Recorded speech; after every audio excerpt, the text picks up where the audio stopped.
Hi, welcome. Enjoy the content. Subscribe and turn on notifications. Adrian Thorne had always operated on a single principle.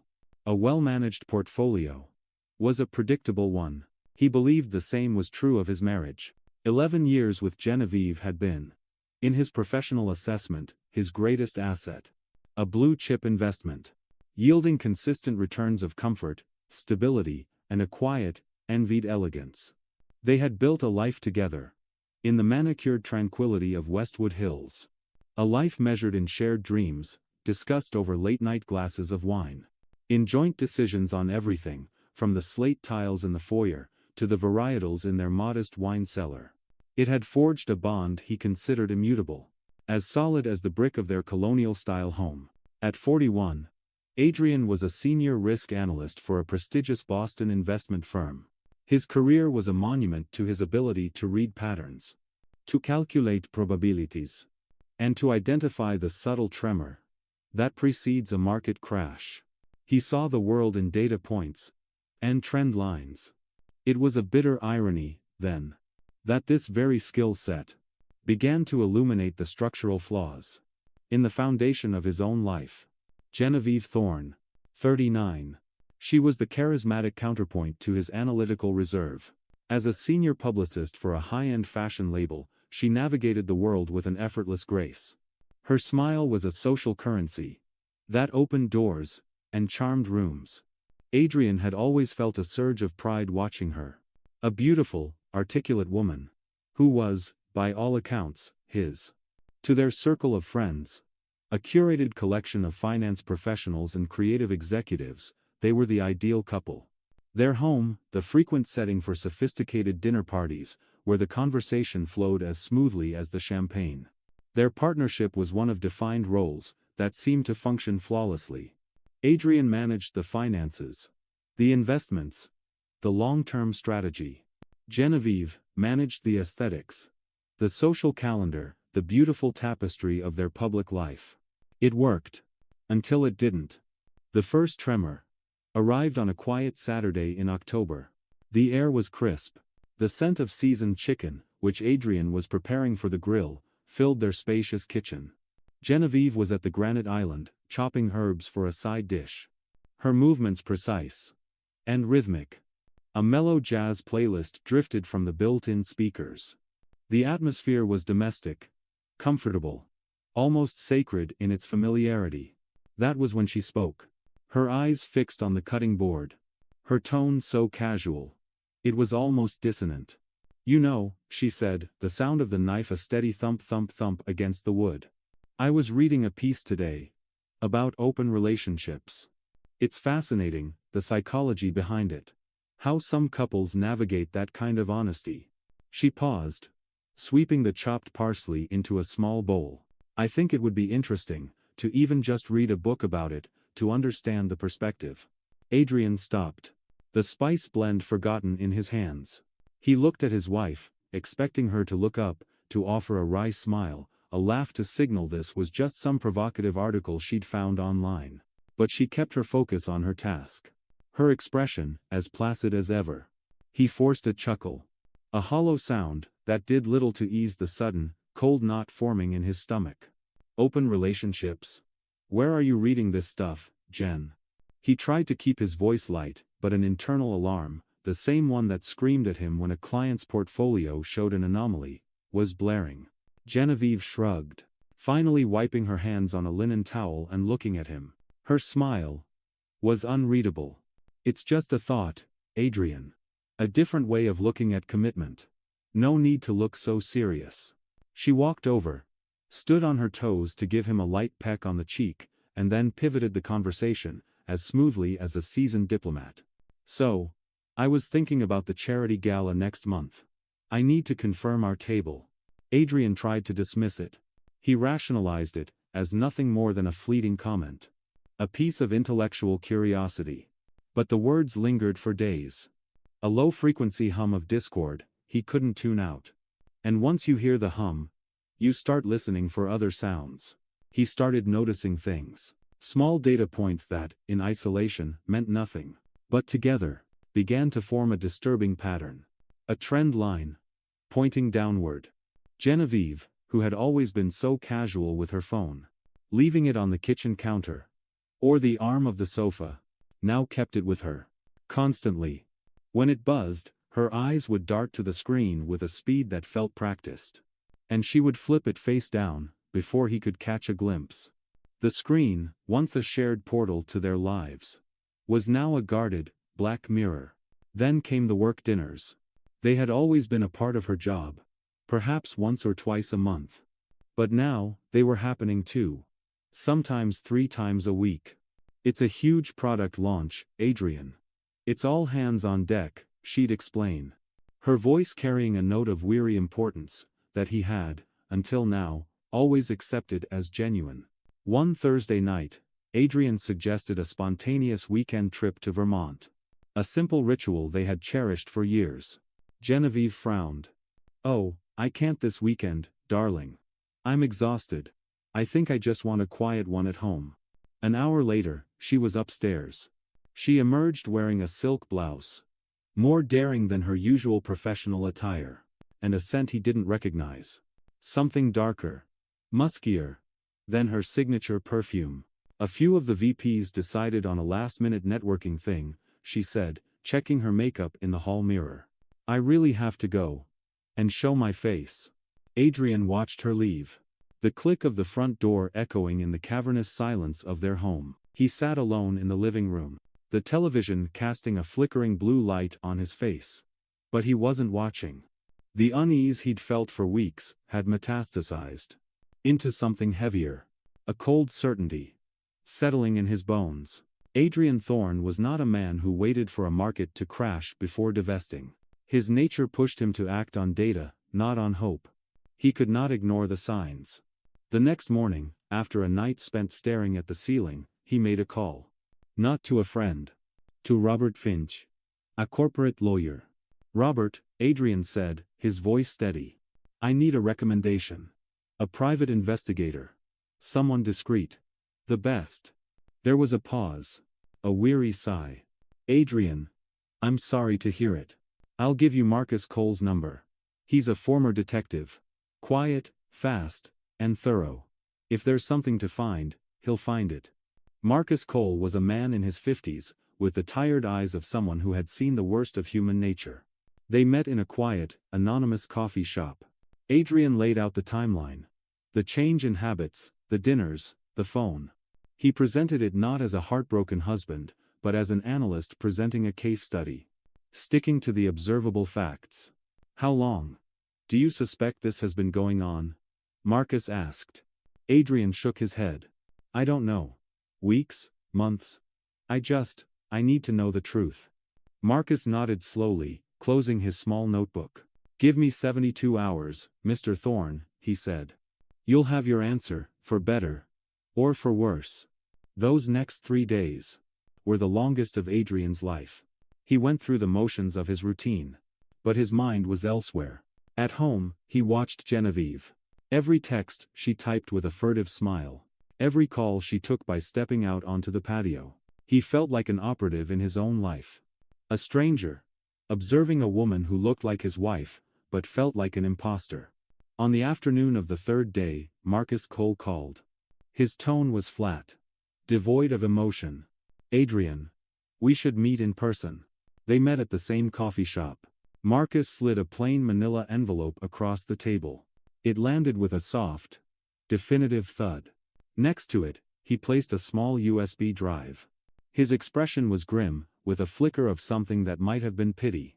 "I'm sorry, Adrian. You need to see this."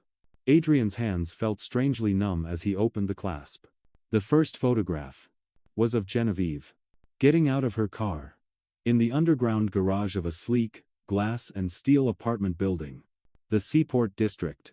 She was wearing the same daring silk blouse from the night of the supposed networking event. The next photo showed her at an apartment door, being greeted by a tall, handsome man, with dark, styled hair. Adrian's blood ran cold. He recognized the man instantly.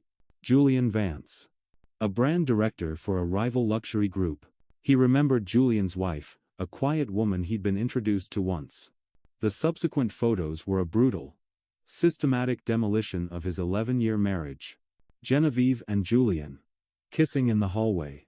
Their bodies pressed together, before the door had even fully closed. Genevieve, laughing. Her head thrown back, as Julian pulled her close by the waist. The final shot was of the closed apartment door. Marcus watched Adrian's face. His voice was low. There's more. She's been there 8 times in the last 3 weeks. Always between 6 and 9 in the evening. Always on the nights. She claimed to have a work dinner. Adrian swallowed. A wave of nausea rising in his throat. And the USB drive? Marcus pushed the small device forward. Audio. My operative was in an adjacent unit. The windows on their balcony were open yesterday afternoon. He caught a portion of their conversation. Adrian pulled out his laptop. His movements stiff, robotic. He inserted the USB, put on his headphones, and clicked play. Genevieve's voice, light and carefree, filled his ears. Do you think he suspects anything? A low, smug laugh from Julian. Adrian? Doubt it. The man's too predictable. All numbers and spreadsheets. I bet he doesn't even notice how often you're out. Then, Genevieve's laugh. The same melodious laugh that had captivated him for over a decade. Now, it sounded poisonous. It's true. He'd never suspect. He thinks I'm so dedicated to my career. Oppose it. Poor Adrian. Her voice again, softer, more intimate. But God, Julian. I was suffocating in that marriage. With you, I feel alive, for the first time in years. Adrian ripped the headphones from his ears. As if they were on fire. He squeezed his eyes shut, taking a deep, shuddering breath. Trying to contain the violent surge of rage, humiliation, and profound pain. He wasn't just a cuckold. He was a punchline. Poor Adrian. The predictable fool. Marcus waited in silence. Finally, Adrian opened his eyes. They were clear, cold, and utterly devoid of grief. In its place was a chilling resolve. Thank you, Marcus. How much do I owe you? He transferred the payment instantly. And packed the evidence into his briefcase. Adrian, Marcus said, as he stood to leave. Take care of yourself, don't do anything impulsive you'll regret. Adrian just nodded. A curt, dismissive gesture, but he had no intention of waiting. Of prolonging the farce of his marriage for a single day longer. He spent the rest of the afternoon in his office. Not working. But planning.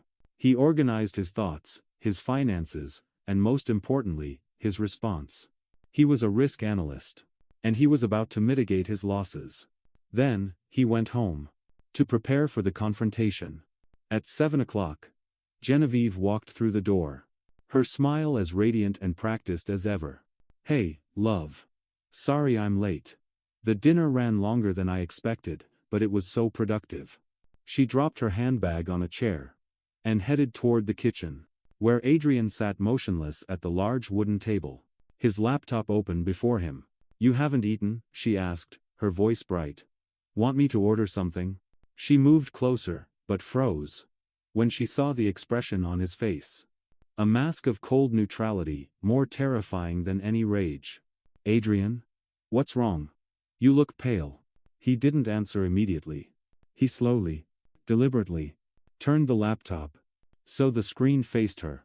Paused on the display was a high-resolution image. Genevieve and Julian Vance, locked in a passionate kiss. Genevieve went completely still. All the color, all the life, drained from her face. Leaving a waxy, horrified pallor. Her eyes, wide with panic, darted from the screen to his face, and back again. Adrian, that's not. The words caught in her throat. Adrian's finger moved to the trackpad. And pressed play. The audio from the balcony conversation filled the dead silence of the kitchen. Her own voice echoed around them. He'd never suspect. He thinks I'm so dedicated to my career. Poor Adrian. He paused the recording. His own voice, when he finally spoke, was calm, measured, and laced with ice. Poor Adrian, he repeated. His voice savoring the words. With a profound bitterness. An interesting choice of phrase. Genevieve. She took a faltering step toward him, her hands outstretched. Adrian, I can explain. Please. It was a mistake. I never meant for this to happen. You never meant for it to happen, Adrian interrupted.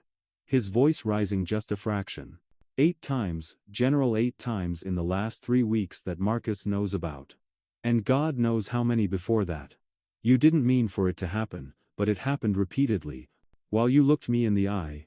And lied. Tears began to stream down her face. Tears of terror. Not remorse. The marriage was.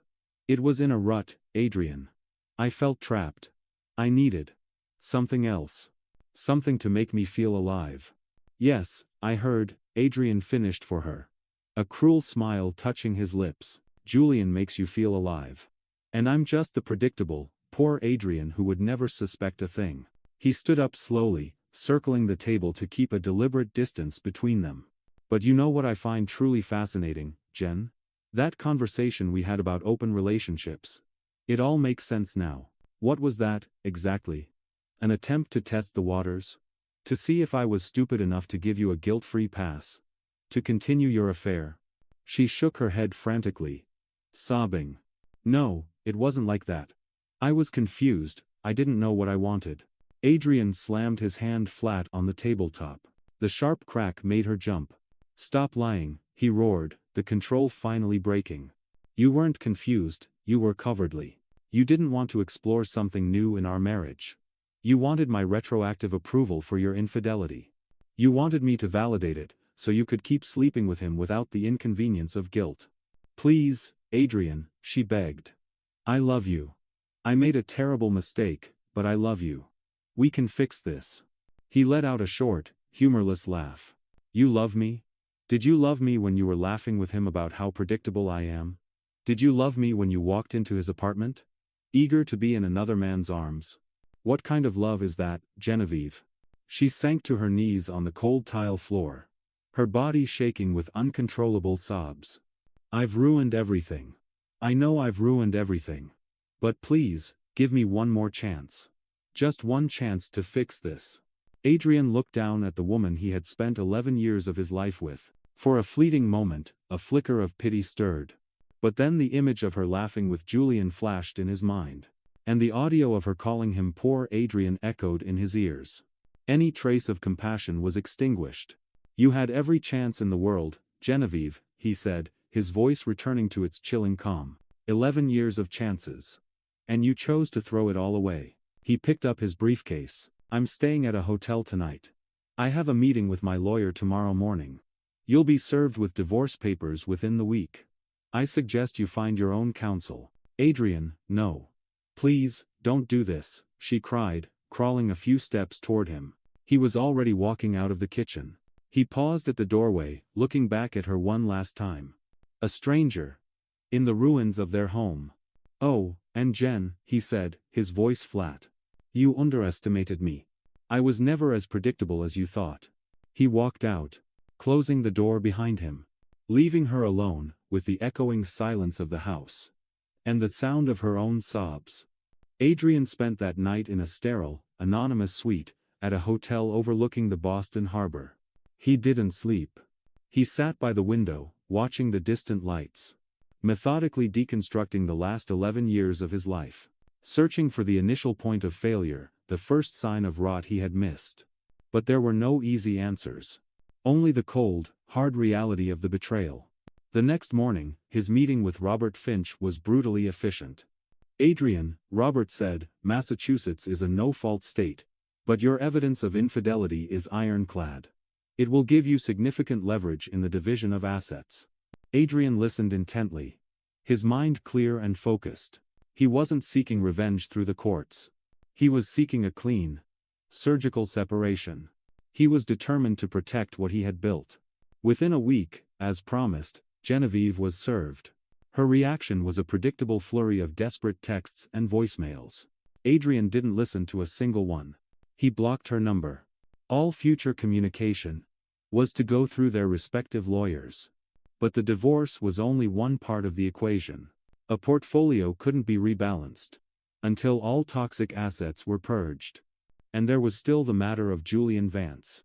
Adrian knew that Julian was married. In his mind, this wasn't an act of revenge. It was an act of delivering crucial information to an unknowingly compromised party. A matter of principle. One afternoon, he compiled a small package. It contained pristine prints of the most damning photographs, and a copy of the USB drive with the audio file. He included no note, no explanation. The evidence, he knew, was eloquent enough on its own. He mailed the package anonymously to Amanda Vance's home address. The effect was swift and catastrophic. Less than a week later, rumors began to circulate. Julian Vance was seen moving his belongings out of his Back Bay brownstone. Amanda had filed for divorce. His reputation was in tatters. His company quietly placed him on an indefinite leave of absence, a corporate euphemism for being fired. The thrilling, clandestine affair that had made Genevieve feel so alive, had collapsed under the harsh glare of exposure. Genevieve's own downfall was just as complete. The social circle they had once shared fractured. Friends, forced to choose, largely sided with the quiet, dignified victim. The elegant dinner parties ceased. At work, colleagues who had once admired her, now watched her with a mixture of pity and contempt. The corporate events she had once navigated with such confidence, became minefields of whispers and averted gazes. The months that followed were a period of controlled demolition and careful reconstruction. For Adrian, he sold the house in Westwood Hills. He couldn't stand to be in a space where every room was haunted by the ghost of a lie. He bought a modern, minimalist apartment in the city, with a view of the Charles River. It was a clean slate. He poured his energy into his work, with a renewed, almost ferocious intensity. His pain was channeled into productivity. He also started seeing a therapist, recognizing that he needed to process the betrayal in a healthy way, lest the bitterness calcify into a permanent part of his personality. 6 months after the confrontation, on a Saturday morning, Adrian was at a cafe near his new apartment. A woman accidentally bumped his table, sloshing coffee over his papers. "Oh my God, I am so incredibly sorry," she said, her voice filled with genuine mortification. Adrian looked up, and saw a woman with warm brown hair, kind eyes, and an apologetic smile. "It's fine, really," he said. "No permanent damage." "Please, let me buy you another coffee," she insisted. "It's the least I can do." He hesitated for a moment. But there was a sincerity in her demeanor that made him nod. "All right. Thank you." They ended up talking for over an hour. Her name was Sophie Clark, 38. A curator at a local history museum. She had been divorced for 3 years, and spoke with an honesty that Adrian found profoundly refreshing. The conversation flowed without effort. A genuine connection he hadn't realized he'd been missing. Emboldened by her candor, Adrian found himself sharing a brief, clinical version of his own story. Sophie listened with an empathy that was free of judgment. When he finished, she said something that resonated deep within him. "Infidelity says far more about the person who cheats than the one who is cheated on," she said softly. "You didn't deserve that, Adrian. Nobody does." They exchanged numbers. They began meeting for coffee, for walks along the river. Adrian wasn't ready for a relationship. He told her so. Sophie respected that completely. Her presence in his life was not a romance, but a reminder. A reminder that genuine connection still existed. A year after he discovered the betrayal, Adrian's life was unrecognizable. The divorce was finalized. Genevieve had moved to another city, a quiet retreat from the judgment of her former life. Julian Vance, he heard, had lost his job and moved back to the West Coast. Adrian, meanwhile, was rebuilding. He and Sophie had started officially dating a few months earlier. A relationship built not on grand passions, but on a foundation of mutual respect, open communication, and absolute honesty. She never hid her phone. She was never vague about where she was. And Adrian, in turn, was learning to trust again. Slowly, carefully, but genuinely. One evening, as they were having dinner at his apartment, Sophie asked him a question. "Do you ever regret it? Acting so fast that night?" Adrian considered it for a moment. He shook his head. "No. If I had waited, dragged it out, it would have just been more lies layered on top of the old ones. I needed the truth, and I needed it to be over. I chose the clean break." Sophie smiled, reaching across the table to take his hand. "You're a brave man. A lot of people would have tried to save something that was already dead. You chose your own dignity." He squeezed her hand, a feeling of profound gratitude washing over him. He had learned painful, invaluable lessons. He learned that he deserved someone who valued loyalty as much as he did. Someone who didn't hide their truths behind fabricated work dinners. And most importantly, Adrian learned that while justice is not always swift or clean, the act of protecting your own integrity, and rebuilding your life with honor, is the only victory that truly matters. He had lost an unfaithful wife. But he had gained something far more valuable. A clear and certain understanding of who he was. And what he deserved. As Sophie laughed at a joke he made, her eyes crinkling at the corners, the apartment filled with a simple, quiet warmth. Adrian realized he had made it to the other side of the storm. And on this side, scarred, but stronger, he could finally breathe. Thank you for watching the video.